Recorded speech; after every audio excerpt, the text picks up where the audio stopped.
Okay, good morning students. Today we will see an experiment called potentiometric estimation of FAS. When I say potentiometric estimation of FAS, you are going to find out the amount of FAS in the given solution. So what is FAS? FAS is ferrous ammonium sulfate. Okay, the full form of FAS is ferrous ammonium sulfate.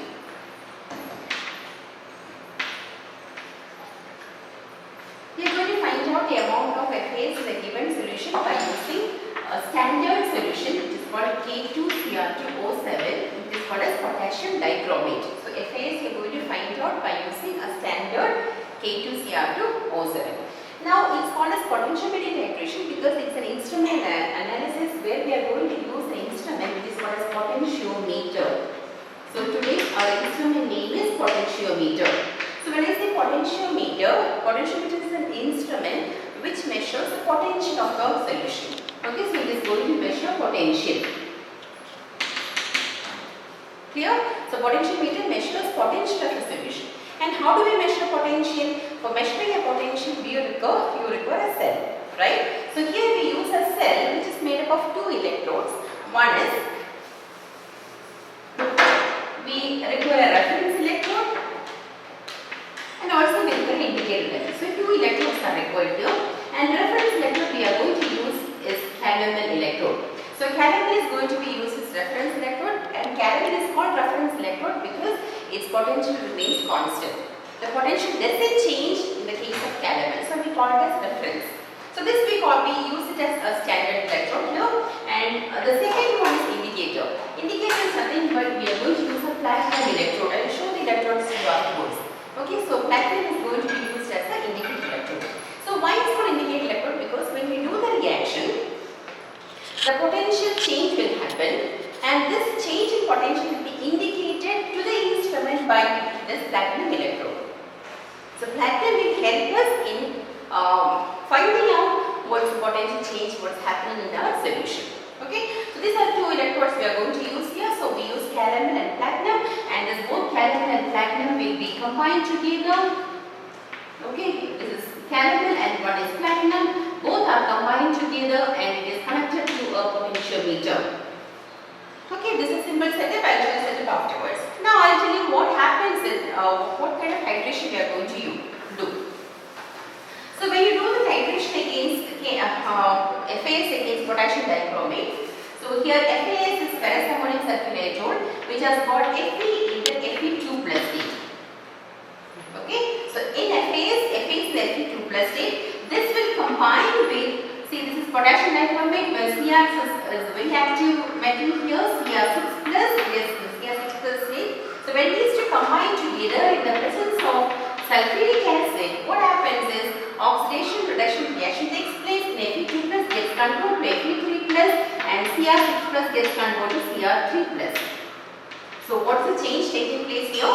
Fe2 plus is getting converted to Fe3 plus, that means it's undergoing oxidation, and with the help of K2Cr2O7 where Cr6 plus gets converted to Cr3 plus. Okay, this is the change taking place. So this kind of reactions usually we call as redox titrations. This type of titration is called as redox titration. So during this redox titration, we are going to measure the change in potential what's happening. Okay, so when we add K2Cr2O7 drop by drop or some amount, what happens is a change in ions taking place, and because of change in ions, what happens is potential difference takes place, and this potential can be measured or can be explained on the basis of the very famous equation called as Nernst equation, which is given by E is equal to E naught plus 2.303 RT by NF into log of oxidized state upon reduced state. This is the equation which you are going to use. So in this case, we know Fe2 plus is given to you, this which is getting converted to Fe3 plus. So here the oxidized state of this Fe is Fe3 plus upon Fe2 plus. Okay, this is how the equation changes. So as we know, by looking at this equation, we know as the amount of Fe3 plus increases, what happens? The potential also increases. So I will show you that one by doing the experiment. So Fe2 plus is 100% in the beginning. As we proceed the experiment, Fe3 plus increases, Fe2 plus decreases. At one particular point, Fe2 plus becomes 0. That means when complete conversion of we call it as equivalence point or the end point. Okay, so these changes, what happens at the end point, I will show you while doing the experiment. Now we will see the experiment how to do. Now I am going to show the experiment how to do. Okay, these are two electrodes which you are going to use. These are calorimeter electrode. Calorimeter electrode, as we know, as we studied, the three main parts are mercury, mercurous curd, and caesium, which is there inside this tube. And the down part it's plugged with cotton. Okay, and this one is your platinum electrode. So this will act as your reference, and this is the platinum electrode which acts as platinum electrode which acts as the reference electrode. So here you can, this is the platinized platinum which is at the bottom, and this will act as your indicator electrode, and this will act as reference electrode. Okay, now I am going to just dip these two electrodes in the given FAS. So this is the FAS solution given to us, and your job is to find out how much of FAS present in the given solution. Okay, so nothing is there, very simple, just I am going to dip these two electrodes in your solution. And these two electrodes are connected to the potentiometer. You can see the display. So when I am dipping this one, you can see a display which is coming here. It is shown as 121. And as I told you, this complete reaction takes place in the presence of sulfuric acid. So this is our sulfuric acid. I just add little sulfuric acid to this one here. I am going to add sulfuric acid. Okay. So now the oxidizing medium is present. Now this is our oxidizing agent. This is a potassium dichromate K2Cr2O7 whose concentration is known to us. This is standard K2Cr2O7. So just I am taking this one and in the burette, filled in the burette. I am going to add 0.5 cc now. So now you can see here the potential is 112. I will show you what happens to potential when I am going to add 0.5 cc. So you need to add 0.5 cc each time. Mix very well and note down the potential. That's all. Okay. So reaction is very simple. I have added here 0.5 cc of K2Cr2O7. Just mix very well, and you can see the reading has increased now. Okay, potential has increased. So similarly, I need to continue till there will be a sharp deflection in the potential. Next 0.5 cc also you can see here. Okay, you need to mix very well after each addition of K2Cr2O7. Okay, can you see what's the potential now? It's 198. So slow increase, because before it was 112 and came to 148. Yeah, for the next 0.5 cc addition, you can see what's the change. It has come to 150. So slow, hardly 10-20 difference is coming for each reading. So I keep on adding like this 0.5 cc.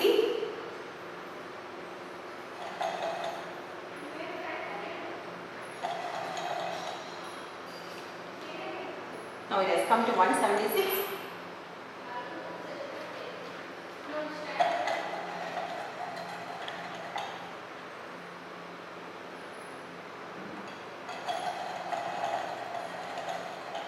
Slow increase we can see here.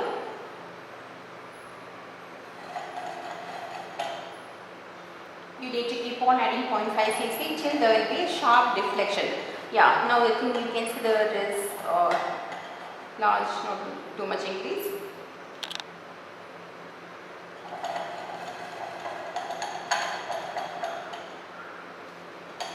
Come to 11.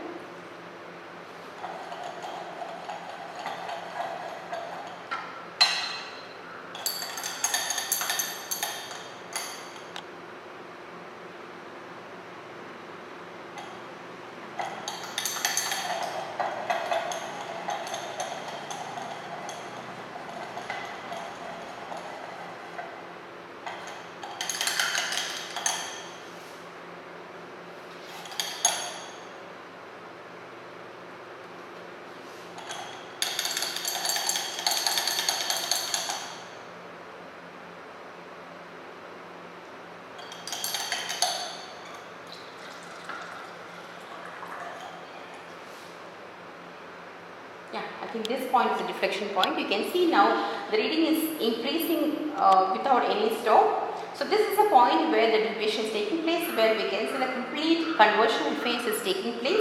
So there is not just 10 or 20 difference increase.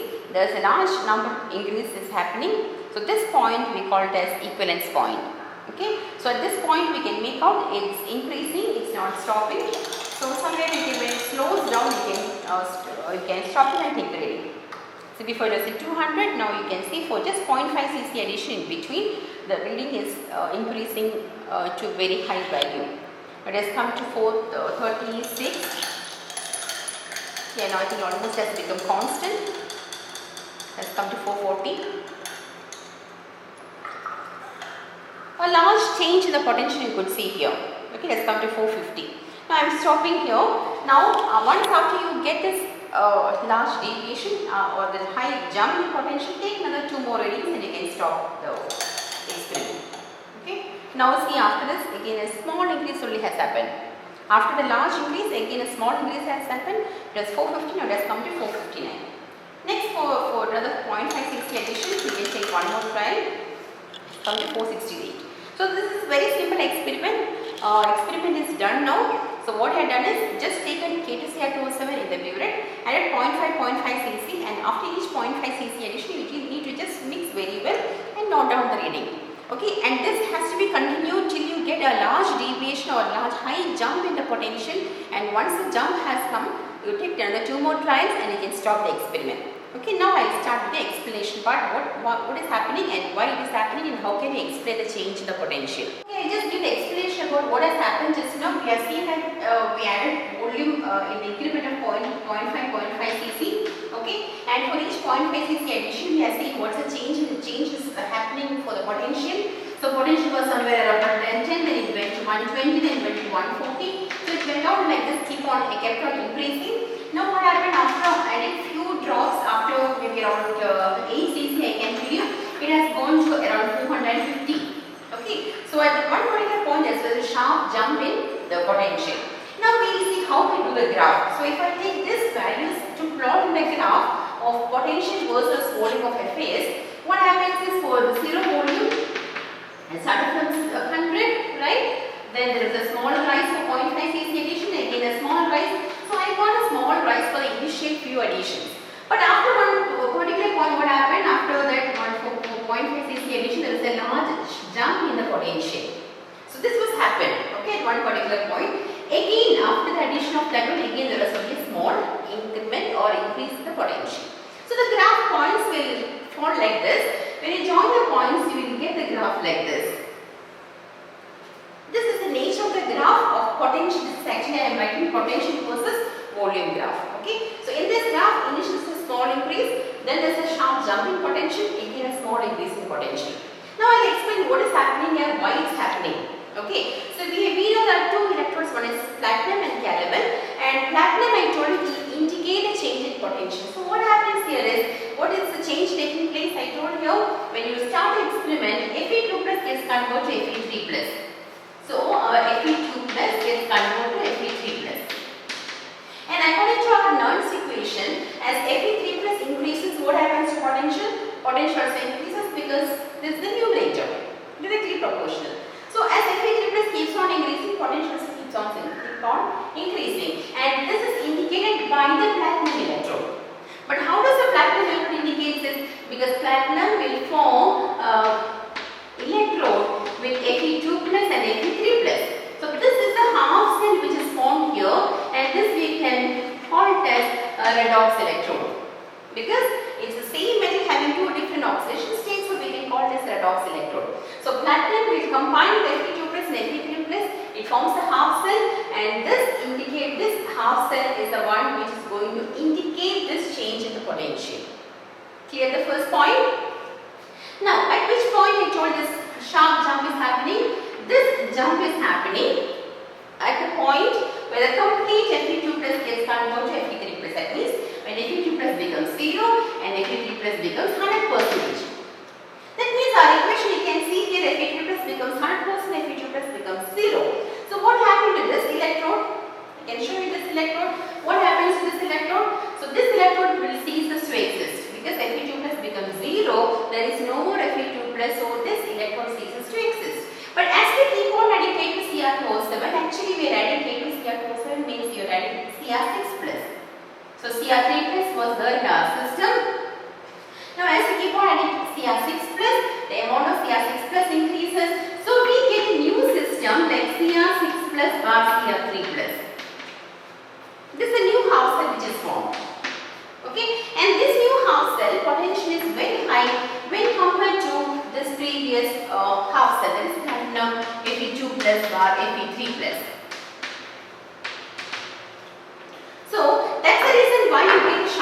the potential. So here I told you this jump is happening at the equivalence point. We call it as equivalence point.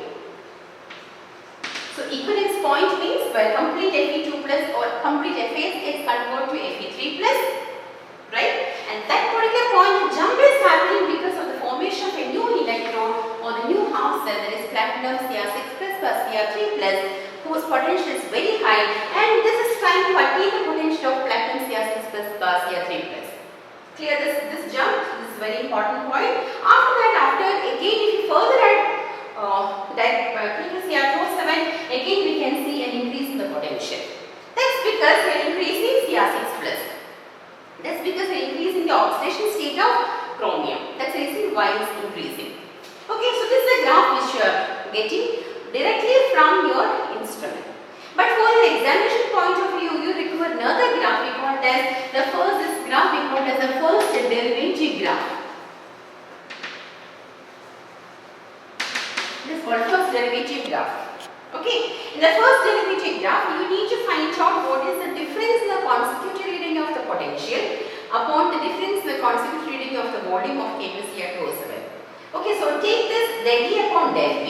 Okay, and if you plot this against volume of FAS, you get a graph. So initially for the small increment, what happens? There will be a small difference, and finally for the high deviation, you get a sharp peak point. Again, the points will lie over here. So the points will come like this, and when you combine the points, your graph will look like this. Okay, this is how your first derivative graph looks like, because this is a method to find out very accurately the exact point of the point of equivalence or the end point. Okay. So in this graph, we can see a single sharp peak point, and from this sharp peak point, this corresponds to equivalence point. And from here, this point, you take a dotted line to your x-axis. Wherever it is touching the x-axis, this particular point you can call it as V equivalence. So what is V equivalence? V equivalence means it's a volume at equivalence point, which means that it's the volume of K2Cr207. It's the volume of K2Cr207 which is required to completely oxidize the given FAS solution. Okay, so from the graph you get the end point. This is like the end point what you get in titration. Okay, so once you get this V equivalence point, then you can go for the calculation part. So here you need to understand how to do the experiment, and after doing the experiment, why this kind of change is happening, the potential changes, how it is happening like this. We need to explain why there is a small increase in the potential in the beginning, a sharp increase in the potential, and again followed by small increase in the potential. Okay, followed by the first derivative graph. From the first derivative graph, we find out what is V equivalence. Once I get V equivalence, we can do the calculation part. I will quickly show the calculation part for you.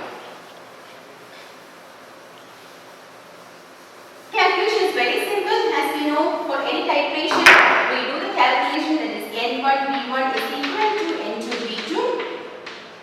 We take here as first N1 V1 as that of FAS and N2 V2 for K2Cr207. So FAS normality is unknown to you because you are supposed to find out the normality of FAS first. What's the volume of FAS? This is given to you actually. Okay, volume is given as 50, which is equal to, dichromate is given to you the standard dichromate solution. So I am taking it as 0.5 normal K2Cr207. This, and what is V2 here? V2 is the volume of K2Cr207 required to neutralize the given FA. So here which is equal to V equivalence. Okay, so this V2 is same as V equivalence here. So I can take here, suppose if I get here the value is 8, then here I will take it as 8. So what's the normality of FAS? The normality of FAS is given as equal to 0.5 into 8 upon 50, which is equal to, the normality is equal to how much you get? 0.5 into 8 upon 50. How much? Okay, the answer is 0.08 normal. This is the normality. So this, once you get the normality, you can find out how much of the weight of your FAS is given to you. Okay, this is calculated by just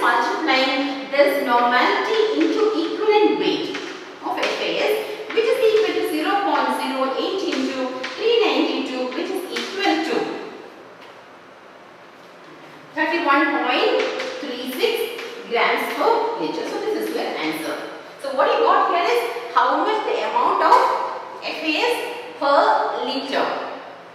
Okay, so weight of FAS in the given liter of solution is equal to 31.36 grams per liter we got.